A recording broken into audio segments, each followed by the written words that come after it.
Now at 9, some 4-state residents clean up the damage after last night's storms. Plus, 2 more unsung heroes have their stories told at the Lowell Milkins Center in Fort Scott. And the Southwest Center for Educational Excellence hands out Teacher of the Year awards.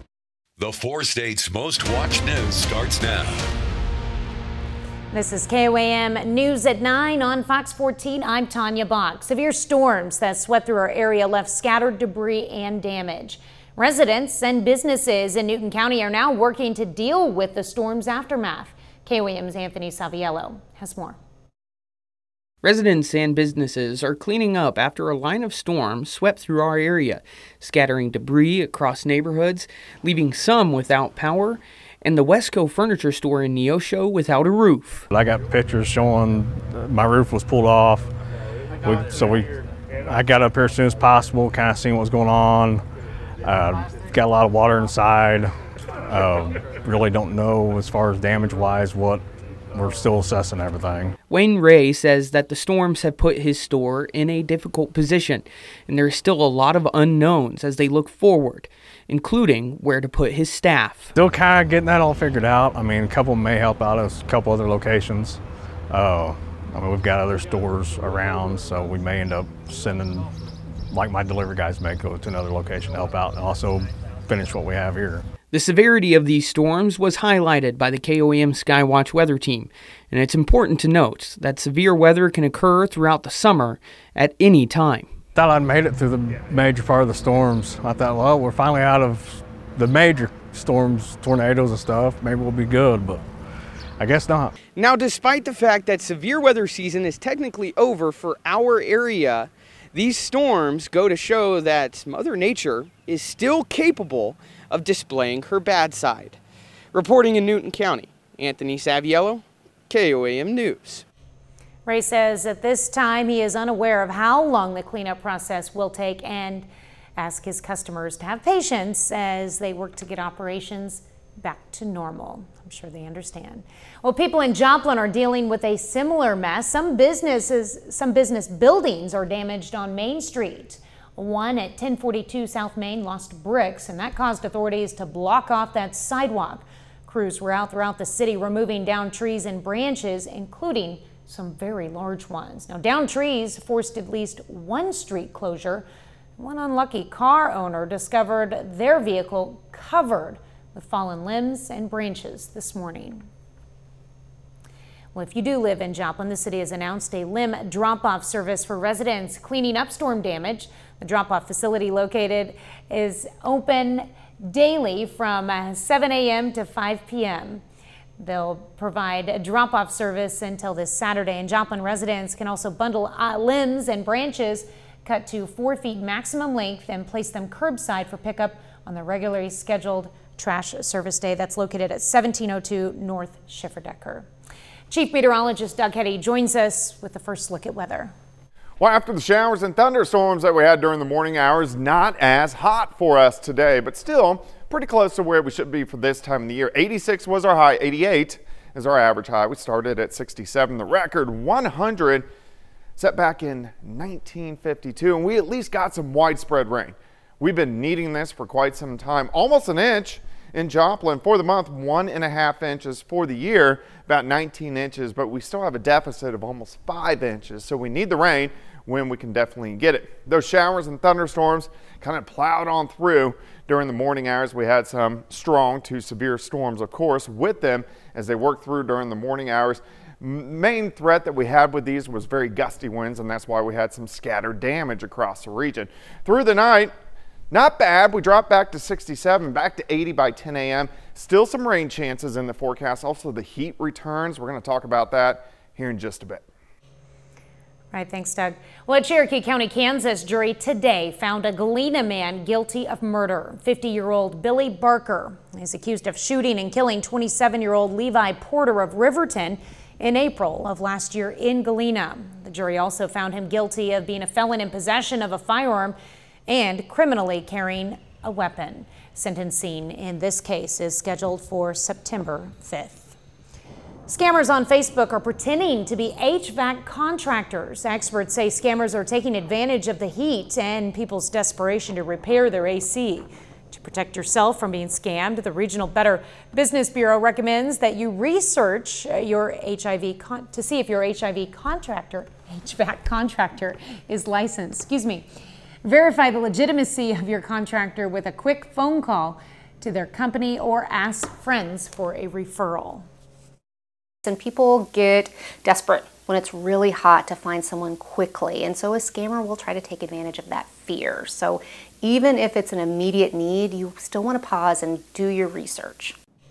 BBB says you can verify the legitimacy of your contractor with a quick phone call to their company or ask friends for a referral. We'll have more scam prevention tips on our website at KOAMnewsnow.com. New exhibits for unsung heroes are now on display in Fort Scott, Kansas. KOAM's Amber Jenkins has more. 2 new exhibits are on display in the Lowell Milken Center for Unsung Heroes in Fort Scott. A group of students from Iowa made a video about Dr. Christine Grant's impact on Title IX in sports, and the center wanted to showcase it. We haven't done a board since 7th grade. We do projects every year, and so we usually do videos, but putting a board together, and obviously we didn't make it, but being able to be a part of that and have our opinions was really big, and I think it's just cool to have our work down here, and it didn't just end with the video. Dr. Grant's niece says her aunt was humble about her accolades, yet she was outspoken for her Scottish pride. And her reaction when she saw the exhibit? Yes.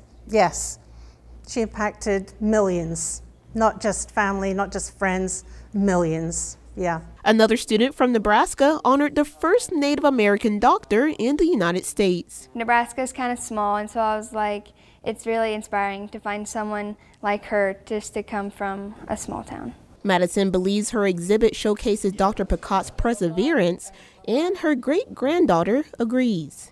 She persevered. She was a warrior for her people, and that's what I hope is one of the takeaways. Reporting in Fort Scott, Amber Jenkins, KOAM News.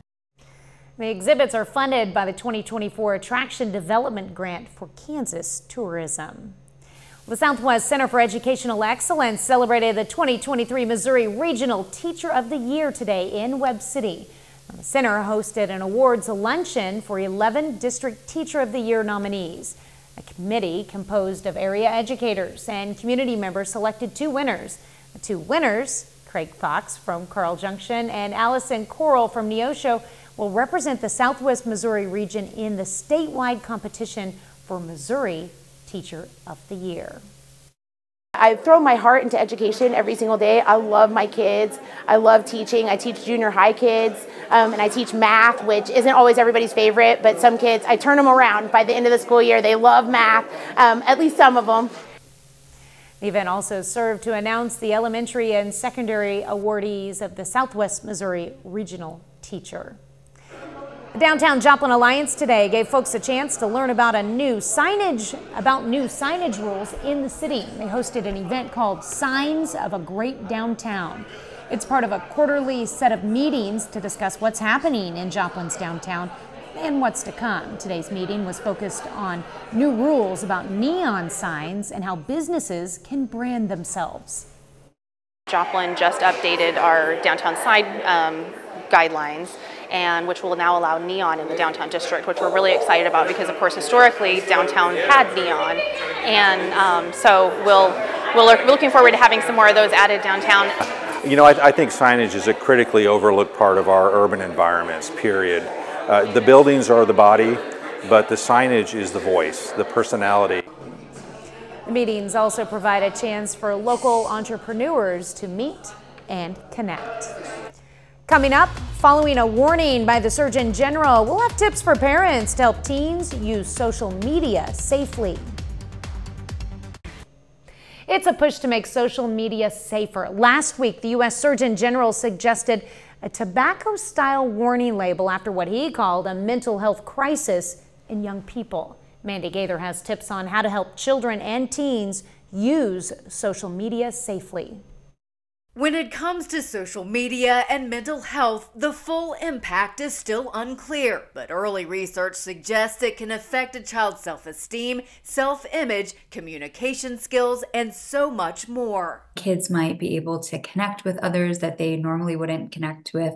They might have an opportunity to learn about something new, but we also know that there are dangers that come with social media use. Licensed therapist Jody Baumstein with Children's Healthcare of Atlanta says adults can help children and teens use social media safely by setting clear limits and being consistent. Having open, honest conversations about social media use, talking about the potential impact it has on mental health, and recognizing signs of social media use problems, especially if it appears there's a loss of control. They are going to great lengths to try to gain access to it.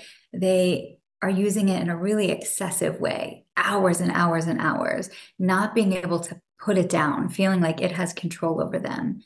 They might be withdrawing from friends and activities they used to love. It might be impacting their ability to just engage in daily functions. Baumstein says that's when parents should step in and help children find some balance, encouraging other activities besides being on their phone. We want them to have balance. We want them to feel like their life is more than just one thing, and that if they don't have that one thing, everything's falling apart. For Health Minute, I'm Mandy Gaither. The World Health Organization says an unacceptably high number of people are dying from drug and alcohol use. In a new report, the organization says more than 3 million people died from alcohol and drug use in 2019. About 80% were men.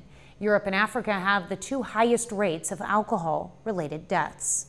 Well, Doug is next with a complete look at your forecast, and later a Pittsburgh high school senior signs to continue his basketball career at the collegiate level.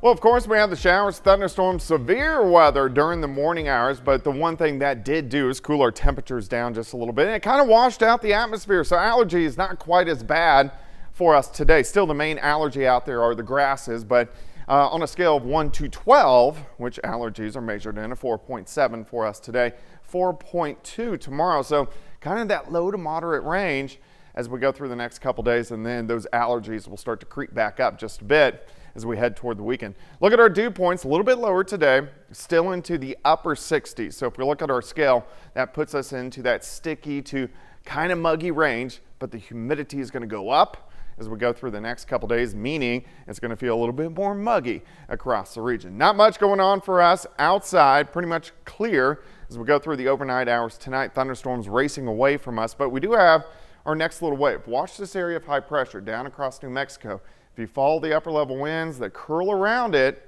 so we get these weak waves that rotate around, giving us at least slight chances for thunderstorms the next couple days, better chances as we head into the weekend.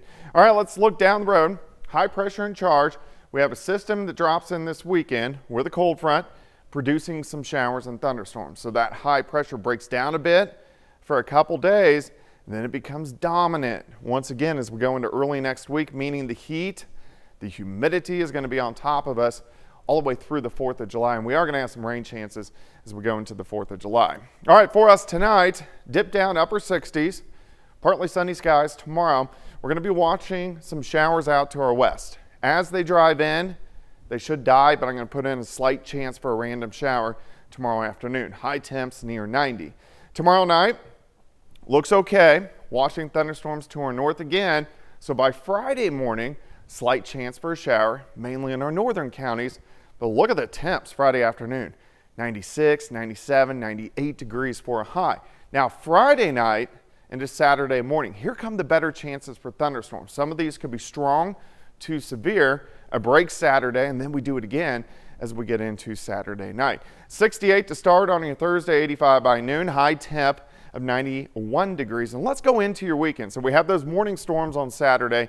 Thunderstorms again Saturday evening as a front drives through. So some of these storms could be strong, possibly severe. A few leftover storms on Sunday, and then a chance for a few showers on Monday morning. Well, let's go down the road. Here's Tuesday. Look at the heat kicking back in. Wednesday, heat kicking back in.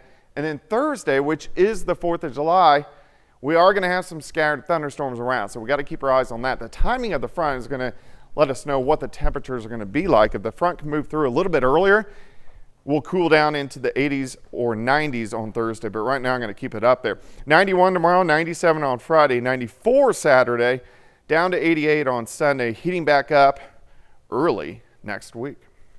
Not looking forward to that heat up. Thanks, Doug. Well, the Carthage Technology Center's Career Academies is underway. The academies present hands-on activities to kids to prepare them for future career fields. Different stations were set up for career fields like healthcare, media, and culinary arts. So we've got a 4-day junior high career academy going on here at Carthage Technical Center. We're giving kids an overview of 8 different program areas, everything from machining, health science, family and consumer sciences, digital media, and even a little bit of college and career research and kind of inventory and what students may want to do in the future. Students could also complete a personality-based career assessment intended to help them along the career path best suited to them. Well, coming up, staying safe at the airport. Airports are gearing up for a busy 4th of July travel period, and the TSA says it's ready. I'm CB Cotton in New York. I've got the details coming up.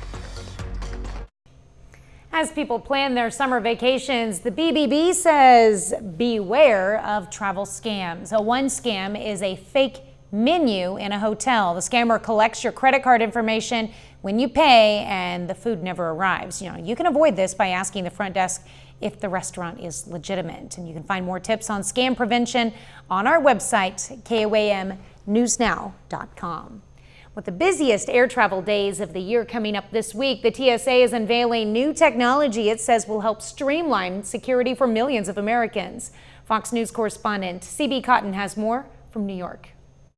More Americans are looking to get out of town this summer, and they're increasingly turning to the skies to do it. The TSA says they screened a record number of people on Sunday, nearly 3 million passengers. And with the 4th of July holiday, airports are only expected to get busier. On Tuesday, the TSA unveiled new high-tech equipment they say will help speed up the screening process and get those long security lines moving faster. So you have here the computed tomography or CT X-ray systems. You have our most advanced on-person screening systems, and then our newest advancement is in identity verification. TSA officials and agents on the ground both say the new technology makes their jobs easier by reducing the number of bag checks and pat-downs needed. At the same time, it also helps secure airports by quickly and accurately identifying passengers who could pose a risk. We want to focus our resources on those passengers that we don't know a lot about potentially, or that we know something about that causes us some level of concern, but not to the point that we would inhibit their travel. But of course, passengers have to do their part as well, and the agency is reminding travelers not to pack prohibited items like liquids, gels, or aerosols. And one more tip. And most importantly, be kind and respectful to airport staff and your fellow travelers. The FAA says it expects Thursday to be the busiest air travel day of the year, with more than 54,000 flights scheduled nationwide. In New York, CB Cotton, Fox News. Well, the FCC reached a $1 million settlement with Verizon over 911 call outages in 6 states. The incident occurred in December of 2022, affecting Alabama, Florida, Georgia, North Carolina, South Carolina, and Tennessee. During that time, hundreds of people were not able to reach 911 on Verizon Wireless's network. The FCC says Verizon violated FCC rules by failing to deliver 911 calls during the December 2022 outage.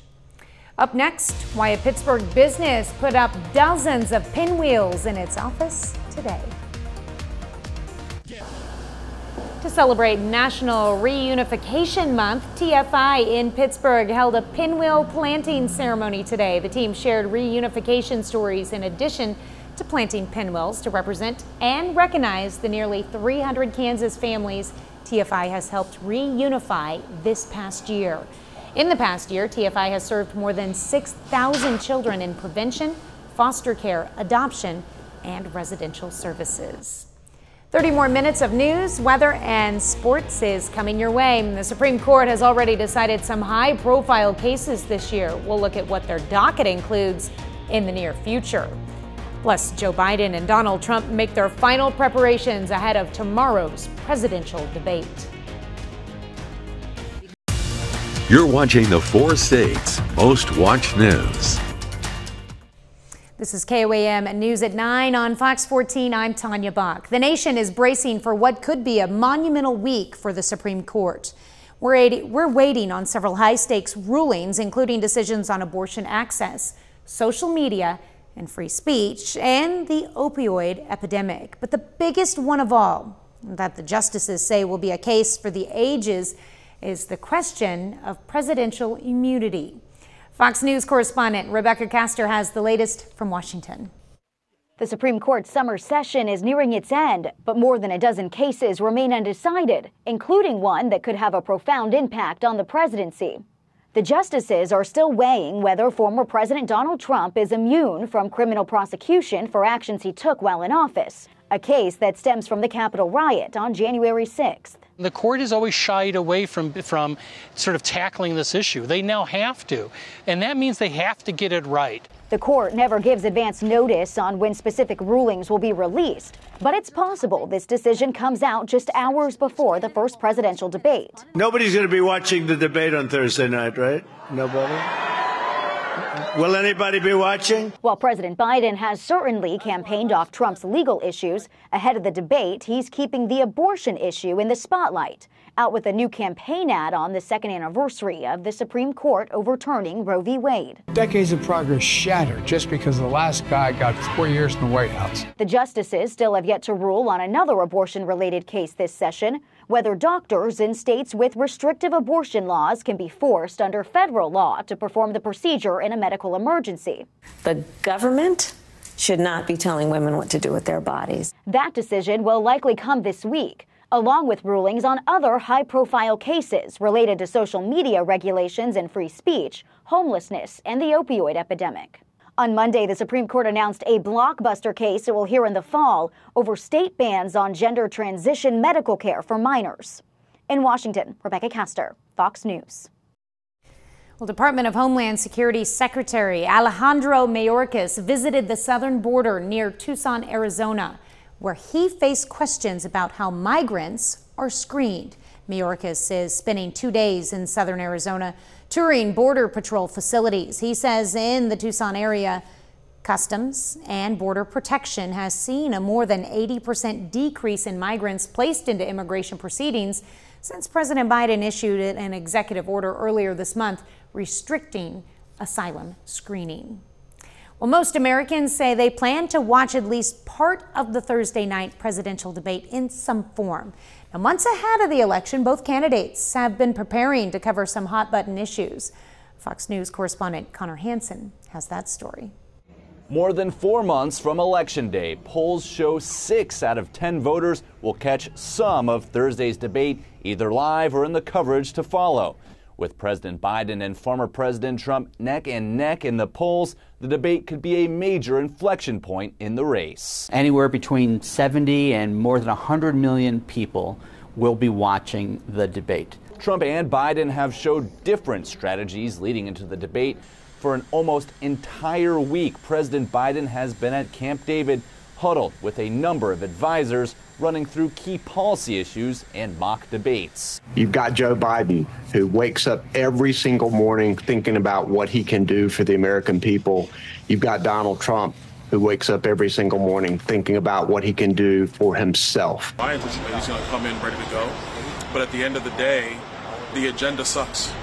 We all know it.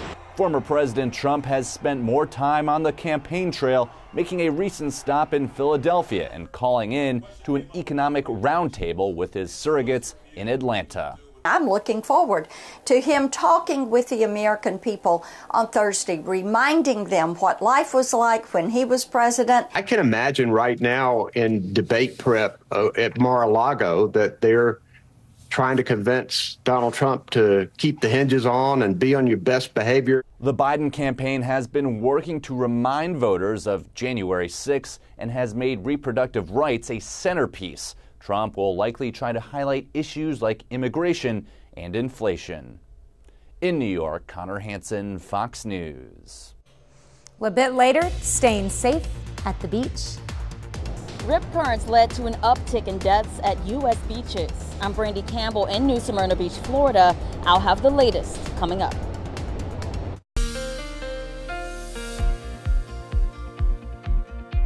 Well, of course, we have the showers, thunderstorms, severe weather during the morning hours, but the one thing that did do is cool our temperatures down just a little bit, and it kind of washed out the atmosphere, so allergy is not quite as bad for us today. Still, the main allergy out there are the grasses, but on a scale of 1 to 12, which allergies are measured in, a 4.7 for us today, 4.2 tomorrow, so kind of that low to moderate range as we go through the next couple days, and then those allergies will start to creep back up just a bit as we head toward the weekend. Look at our dew points, a little bit lower today, still into the upper 60s. So if we look at our scale, that puts us into that sticky to kind of muggy range, but the humidity is going to go up as we go through the next couple days, meaning it's going to feel a little bit more muggy across the region. Not much going on for us outside, pretty much clear as we go through the overnight hours tonight. Thunderstorms racing away from us, but we do have our next little wave. Watch this area of high pressure down across New Mexico.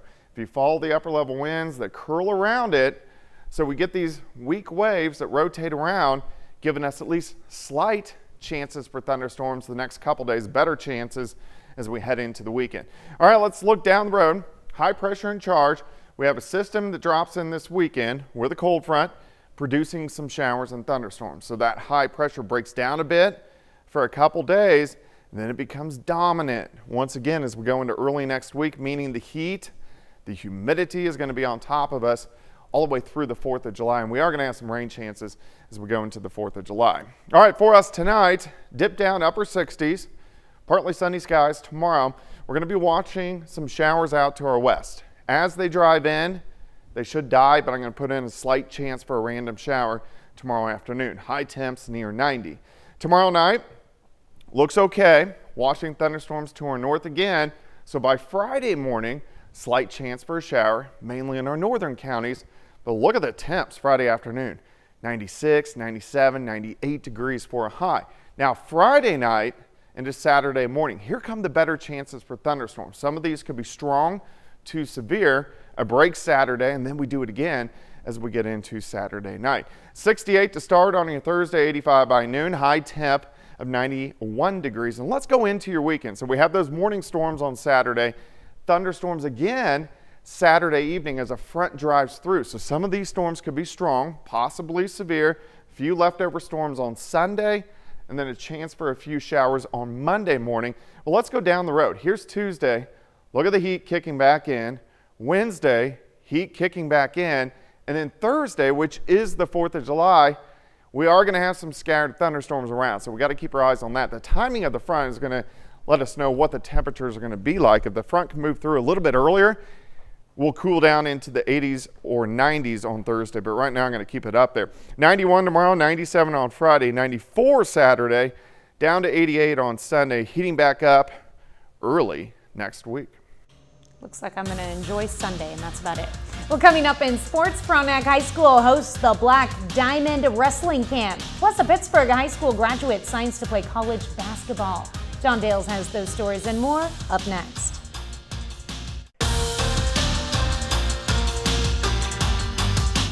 Joey Chronister graduated from Pittsburgh High School last month. Today, the Dragon alum is back at PHS, signing to continue his basketball career.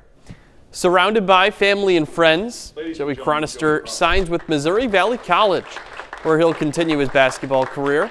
The former Purple Dragon team captain says after all his hard work, getting to this moment is very gratifying, and Missouri Valley just seems like the perfect fit. I had a really good visit. The coaching staff is really what stuck out to me. They were joking around, having some fun, but I could also tell that they would work. They wanted to work, and that's something I wanted. I wanted to be able to have a little fun, but also know that you can get down and work when you need to. The Black Diamond Wrestling Camp takes place this week at Frontenac High School. Over 140 local kids get the chance to learn from some Oklahoma State Cowboys. Today is day 2 of the camp. It has a morning session for 7th through 12th graders. Then a kindergarten through 6th grade goes in the early afternoon before a second session for the older group. The campers have the opportunity to learn not only from wrestlers that have made it to the collegiate level, but some of the best in the country. I try to teach a lot of skills that I utilize, a lot of skills that there's emphasis on in Oklahoma State, and things that I see really help kids reach the next level, whether that's starting varsity, winning state, or going to compete in college and doing well in college. So I really only show things that I have confidence in. Today we're learning basic takedown defense, also getting jammed in on some shots and scoring from some tough opportunities. Really like how the OSU is kind of putting our kids into different situational wrestling, and instead of just like typical moves, they're putting them in positions that they get into in matches and wrestling from those positions. Over to collegiate summer baseball, the Joplin Outlaws dominating the Fort Smith Marshals on the road tonight. Latest check of that score as the Outlaws winning 15-7. These two play each other the next 4 days. All of those games are in Joplin. Over to Major League Baseball, Royals trying to win their series against the Marlins, but they fall behind on this swing of the bat, 1-0 in the second inning. That score holds into the 8th when Bobby Witt Jr. with 2 outs comes to the plate, hits this one to the wall, and he's going to leg out a 2-out triple as he slides in safely at third. That's the tying run. One batter later, Vinny Pasquantino drives him in with an RBI single into center. That ties the game. Next batter, Salvador Perez. He hits it into the corner in left field. Kansas City now leads 2-1. Still 2 outs. They keep the line moving. Nick Lofton then drives in Perez. It's now 3-1. Royals in front. And Freddie Fermin puts an exclamation point on this rally. He gets a 2 RBI single to make it 5-1. The Royals score all 5 of their runs with 2 outs in the 8th inning. They win this one 5-1. Meanwhile, at Busch Stadium, Cardinals split a doubleheader against the Braves today. They lose the front end 6-2. Kyle Gibson picks up the loss after he allows 4 runs in the first 4 innings, but bounced back to win the second game 4-1. Matthew Liberatore throws 6 shutout innings. NBA draft also tonight. The Oklahoma City Thunder with their first round pick. They picked Nikola Topic. He played professionally in Serbia. He's just 18 years old. Oh, wow. And he's been playing professional basketball since he was 16 years old. You're kidding me. Is he a big guy? Yeah, or? 6'7". Yes, he is. Well, that'll be fun to watch. It will. Looking forward to that. Well, back with more news after this. The National Weather Service is reporting an uptick in rip current-related deaths on U.S. beaches this summer. Officials say there are several ways to identify them when you're on vacation. Fox Weather's Brandy Campbell has more. Sharks and stingrays may typically worry beachgoers, but it's rip currents that are posing the most dangers ahead of the July 4th holiday. That heavier surf is what's going to punch holes in the sandbar, and that's what's going to create those rip currents. In the past week, at least 8 people drowned in Florida after getting caught in rip currents, while North Carolina officials reported more than 150 rescues in recent days. Forecasters expect the conditions to remain a problem up and down the East Coast through at least the weekend. Here in Central Florida, people say they are taking precautions. Pay attention and look around to see where my lifeguard is. And I honestly will, the deepest I go is usually up to my knees. But I pay attention to my surroundings. The National Oceanic and Atmospheric Administration says rip currents can be identified by a channel of choppy water or an area with a notable difference in water color. They occur at beaches with breaking waves, typically near jetties or piers. If you get caught in one, officials recommend swimming parallel to the shore instead of against the current and yelling or waving to get attention of a lifeguard. Most of our rip current rescues happen outside the guarded areas because we're not there to prevent it from happening. If you're caught in one and you try to swim straight in, you're not going to be able to. And the U.S. Life Saving Association says about 100 people die from rip currents in the U.S. each year. In New Smyrna Beach, Florida, I'm Brandy Campbell, Fox Weather. Well, coming up, we'll hear from the cast of Horizon, an American saga about working with the legendary Kevin Costner. The first chapter of Kevin Costner's historical western Horizon, an American saga, opens in theaters Friday. Fox's Kristen Goodwin caught up with the cast, who tells us what it was like working with the filmmaker and actor, exploring the Western genre and more. Something you want to say? The cast of Horizon, an American saga, say working with Kevin Costner on his multi-chapter epic Western is a dream come true. He's doing a movie here that is about the formation of America and the moral center of its people and how they kind of settled this country and dealt with each other. And I think, I was just lucky to go and help the guy. Dances with Wolves was such an incredible movie, but really a seminal part of my childhood. I had 2 pet rabbits that I called Two Socks and Cisco. I was really a super fan, and so to get this call from Kevin and to see him every day on a set was just amazing. It was unbelievably fun, and also it makes you want to do the best possible job you can do. Taking on the genre is a new experience for some of the actors. I'd never ridden a horse before either, so I had to learn to ride a horse, which was a magical experience. I don't think I'd ever shot a handgun before. I'm from England, so when I got the gig, I found myself down at the range practicing that. That was pretty cool. I'd just like to have a drink tonight with someone that knows how to act. The stars say they appreciate how Costner highlighted the important role women played in shaping the historical Western front. These women were embarking on journeys that they had no control over. Like, they had no autonomy. Their husbands were making decisions for them. They're such different characters dealing with such different decisions and choices that they're making, some out of fear, some out of love, all for the sake of the survival or the hope and the dream that they have of the life that they could have. All I'm trying to do is get as many of us as I can, as far as I can. In Hollywood, Kristen Goodwin, Fox News. And that's our time for tonight. Thanks for joining us. We're going to leave you with video of a baby tapir at the San Diego Zoo. Have a great night and an even better tomorrow.